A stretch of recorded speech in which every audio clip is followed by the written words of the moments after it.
কি বানাচ্ছি এটা, তাই তো? কি করছি আমি এরকম করে?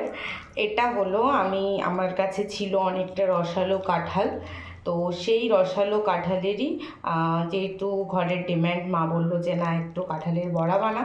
তো চলো কাঁঠালের বড়াটাই বানাচ্ছি। আমি আগে ভালো করে এখান থেকে কাঁঠালের পুরো পাল্পটা বের করে নেব। তো আজকে রেসিপিটা হচ্ছে কাঁঠালের বড়া। এটা কারা কারা খেয়েছো তোমরা তো অবশ্যই কমেন্ট করে জানিও। আর যারা কখনো খাওনি তারা আমার রেসিপিটা দেখে ট্রাই করতে পারো, আশা করি ভালো লাগবে, খারাপ লাগবে না। তো চলো এগোনো যাক। আমি আগে পাল্পটা বের করে নিই, তারপর কি কি দিয়ে মিক্সারটা আমি তৈরি করব সেটাও তোমাদেরকে শেয়ার করছি। তো চলো, এই দেখো আমার পাল্পটা হয়ে গেছে। তারপরে চুল টুল বেঁধে আটো হয়ে চলে এসেছি। এখানে আমি কুচিয়ে নিয়েছি কিছুটা আমন্ড, পেস্তা আর কাজু। যেহেতু মিষ্টির ওপরে কিছু, তো আমার কাছে এই মুহূর্তে নারকেল নেই, তোমরা চাইলে এখানে নারকেলও দিতে পারো। আমি এখানে আমন্ড, পেস্তা, কাজু আছে সেটা দিলাম। যত গুড় দেবে তত মিষ্টি হবে। দিয়ে দেবো একটু চিনি, তোমাদের যেরকম স্বাদ মতো তোমরা চিনি দিয়ে নেবে।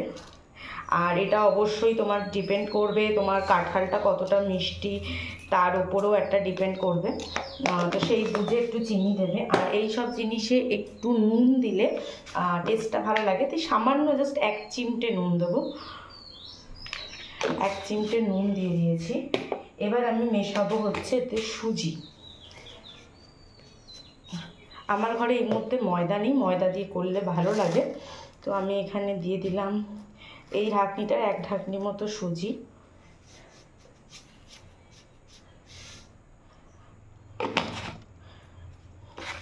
আর আরও একটু বেটার টেস্টের জন্য আমি এখানে ইউজ করব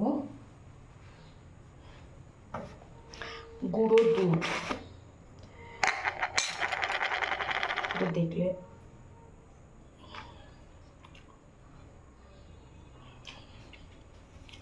আমি এখন অবধি গুঁড়ো দুধ চুরি করে খাই।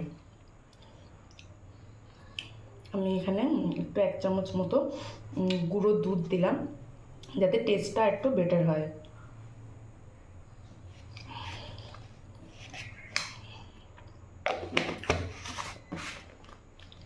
এটা বেশিক্ষণ হাতের কাছে রাখা যাবে না। এবার আমি পুরো মিশ্রণটাকে ভালো করে মিশিয়ে নিচ্ছি। আগে এই যে যা যা দিয়েছি, এই যে ওগুলোকে মিশিয়ে নিয়েছি। তারপরে আমি পরিমাণ মতো নিয়ে নিয়েছি হচ্ছে তোমার আটা। আমার ঘরে ময়দা ছিল না, তো ময়দা দিয়ে করলে ভালো হয়। তো যেহেতু নেই আর কি, মানে আমার খেতে হবে তো কিছু একটা করে খেতে হবে, এরকম একটা ব্যাপার। এর আগে একদিন আমি এরকম করেছিলাম, ঘরে ময়দা ছিল না কিন্তু আমার পিৎজা খেতে খুব ইচ্ছা করছে। আটা দিয়ে সেম প্রসেসে বানিয়ে নিয়েছি, তো হয়ে গেছে। তো আজকেও এই যে ব্যাটারটা অলরেডি বানিয়ে ফেলেছি, দেখতেই পাচ্ছ। এটা আস্তে আস্তে একটু মিশিয়ে নেবো, তো হয়ে যাবে। তেল দিয়ে দিয়েছি, তেলটাও এখানে বসিয়েছি। এই ম্যাটারটা মেশানো হয়ে গেলে আস্তে আস্তে তেলে দেখো আমার ম্যাটারটাও গোলা রেডি। ম্যাটারের থিকনেসটা দেখে বুঝতেই পারছো। তো এরকমই আমার এদিকে আমি গ্যাসে বসিয়ে দিয়েছি, আমার তেলও গরম হয়ে গেছে। আমি এখানে অল্প অল্প করে দিয়ে দেবো। আমি হাত লাগাবো না, গ্যাসের আঁচটা না মিডিয়ামে রাখবে, দেখে নাও মিডিয়ামে রাখবে, তাহলে কি হবে ইয়ে হবে, একবারে পুড়ে যাবে না। আমার গ্যাসটা প্রথমে অনেকটা গরম হয়েছে বলে তাই, বাট মিডিয়ামে রেখে করলে কি হবে তোমার তেলটা কম চুষবে, ঠিক আছে? তো আমি যেহেতু একা হাতে করছি, আমি এই ক্যামেরাটা বন্ধ করে এবার বাকি বড়াগুলো দিয়ে দিই। এই দেখো এরকমভাবে ভেজে নেব, ভেজে তারপরে এই দেখো রেডি হয়ে গেছে আমার কাঁঠালের বড়া। তো ভিডিওটা তোমাদের কেমন লাগলো অবশ্যই কমেন্ট করে জানিও। কে কোথা থেকে দেখছো অবশ্যই কমেন্ট করে জানিও। আর ভিডিওটা ভালো লাগলে তোমাদের মোবাইলে শেয়ার করে দিও। এখনও প্রোফাইলটা ফলো না করে থাকলে অবশ্যই ফলো করে দিও।